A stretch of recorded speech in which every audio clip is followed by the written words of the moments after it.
When I was 16 years old, I went to a fundamentalist Christian summer camp for the same reason I did every stupid thing I did as a teenager, which is that a girl just asked me to do it.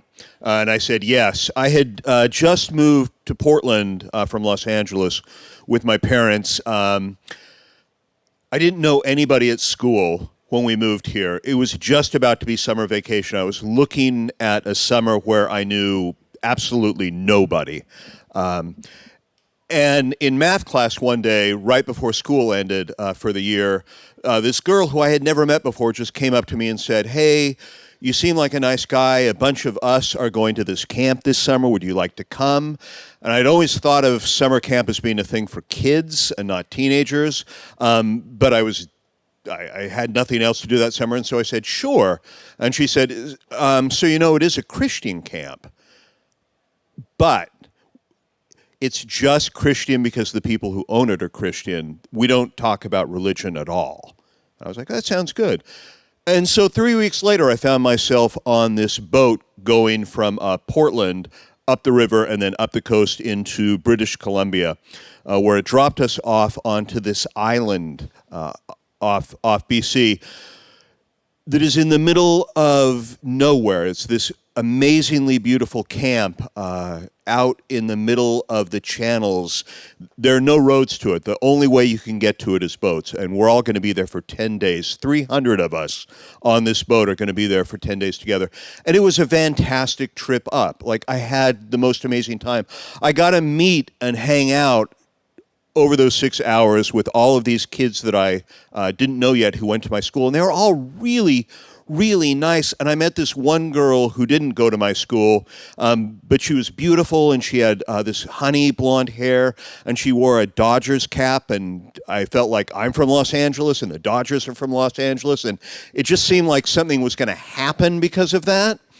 And it felt right. And then we got to the camp, and it looked just like this. It was gorgeous, and it had that smell of like pine that you only get when you're nowhere near civilization. And there was a smell of hamburgers and hot dogs cooking, like already there for us. And we get there and we unpack and we put everything in our cabin, and it's exactly how you picture a cabin in the middle of nowhere. There's no electricity. There's just a little lantern that hangs, and there are bunks. And we got to meet our camp counselor. And our camp counselor for our cabin was named John. And he was improbably good looking. He looked like if Chris Pine had a 19-year-old younger brother that looked just like him. He looked just like him. And he talked to me, and he found me interesting. And when I was 16, people who looked like John the counselor didn't talk to people who looked like me. And then we went to dinner, and we got to meet the owners of the camp, who I thought of as the nice old man and the nice old woman. It was a man who looked like if Wilford Brimley had been like bred with a bear, it would look just like him, and his wife looked just like Betty White, and they were so nice. And during dinner, the nice old man said, "I know that some of you think that this is a religious camp, but I want you to know, I want everybody here to go out and not talk about religion and just have fun all week." And I thought that was awesome, because that's what I wanted too. And then after dinner, the kind old man got up and said, "I just thought, I want to see how many people in this room have given their life to Christ." It's a big mess hall. And he says, "I'd like anybody who's already given their life to Christ to come over here and stand by me." 300 kids, and about 40 kids get up and stand by him. And he's like, "Okay, that's great." And then we're released to our cabin, and we go to sleep. And before we go to sleep, our camp counselor says, "If there's somebody in camp that you know you like who's a girl, let me know, because we know all the girl counselors, and we can fix you up." And I went to sleep thinking, this is the best camp ever. So we get up the next morning, and we go to breakfast in the mess hall, and the old man explains the way the day is going to go. And he says that, morning is going to be group time, early afternoon is going to be group time, and then mid-afternoon what we're going to do is we're going to meet up in our cabins for just quick 5-minute meetings. Those of us who have given our life to Christ are allowed to go and do whatever activities we want. And those of us who haven't yet will stay in meetings with our camp counselor. And then he says, so I just want to see now how many people who have given their life to Christ. And like 60% of the people get up and move over, and it leaves about like 50 of us left who are still kind of sitting there. And we go through this and go through a couple of days, and by day 4, I am the last heathen standing. And every morning, he invites everybody who's given their life to Christ to come over, and it's me staring at 300 people who are all staring at me. And you might be wondering why I didn't just give in and say, yeah, I give my life to Christ. And there are 2 reasons. The first reason is that by day 3, Counselor John and I had come to truly despise one another. And I didn't want to lose. I despised Counselor John, of course, because he wouldn't let me go out and do things that I wanted to do. And Counselor John actually came to despise me for the exact same reason, because all the other counselors were out getting to do fun activities as well. And from Counselor John's point of view, it's like, I got to stay in this cabin with this asshole who will not give his life to Jesus. So we would just have these like conversations where we were, and it's not deep theology. We were just, eventually we were just angrily spitting insults at one another all day long. But the second reason that I wouldn't agree to do this and join in everybody is Luke 14. And if you don't know Luke 14, it's a passage in the Bible that we all had to agree to, which stated that when we got back home, we needed to forego and shun our real family, because that is, in fact, what Luke 14 tells you have to do if they're not part of this family of God. And I wouldn't do that to my family. My family wouldn't do that to me, and I certainly wouldn't do that to them, and I just refused to do it. And so the days just kept passing. And it was around, I want to say, day 7.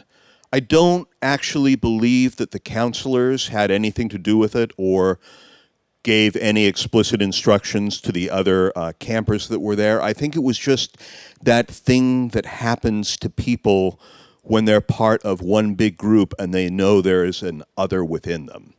And the rest of the camp turned on me. And if I talked to anybody, they would turn their back. If I tried to engage anybody in any kind of way, if it was just one-on-one, they'd turn and they'd walk away.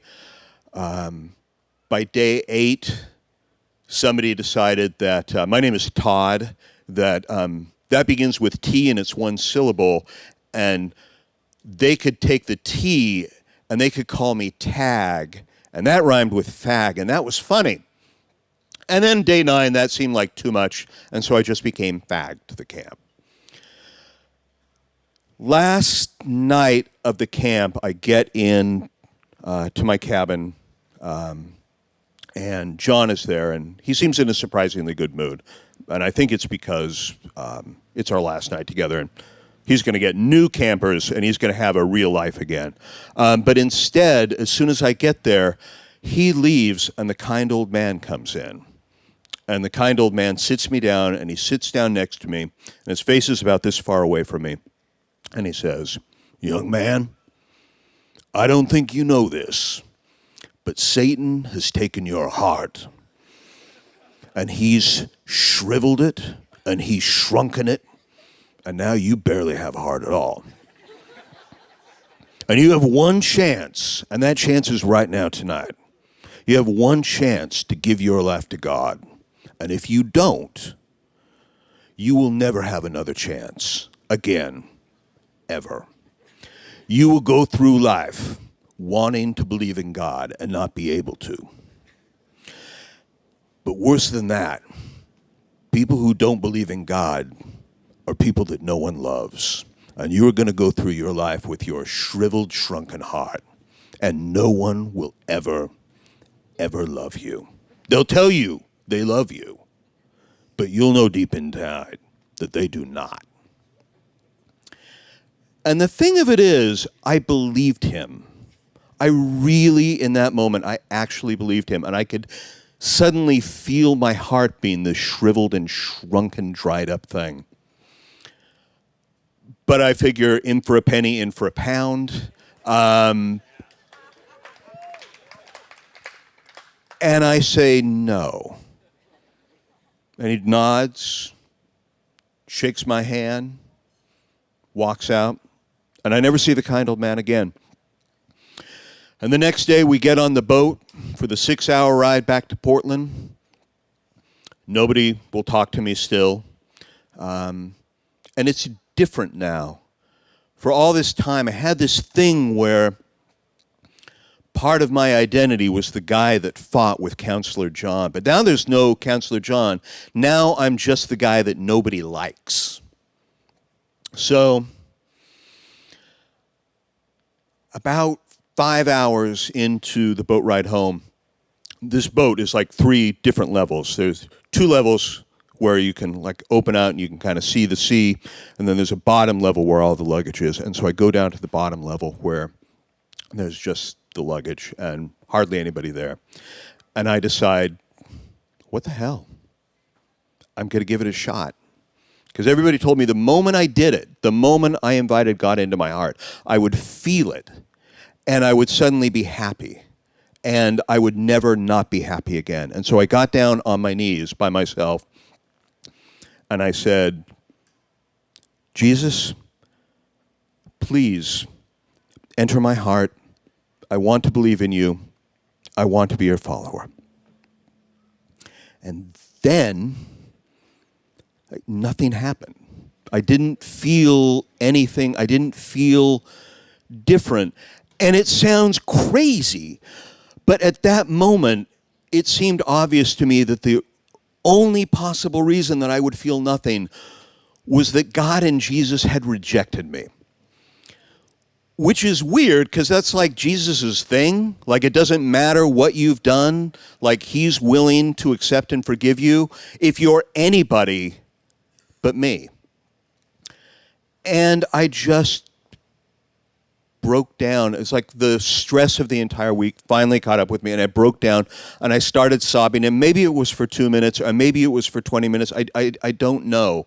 But it was that kind of racking, lungs hurt kind of sobbing, until I felt somebody sort of tugging at my shirt, and I looked up, and it's the blonde girl in the Dodger hat. And she's like, what's the matter?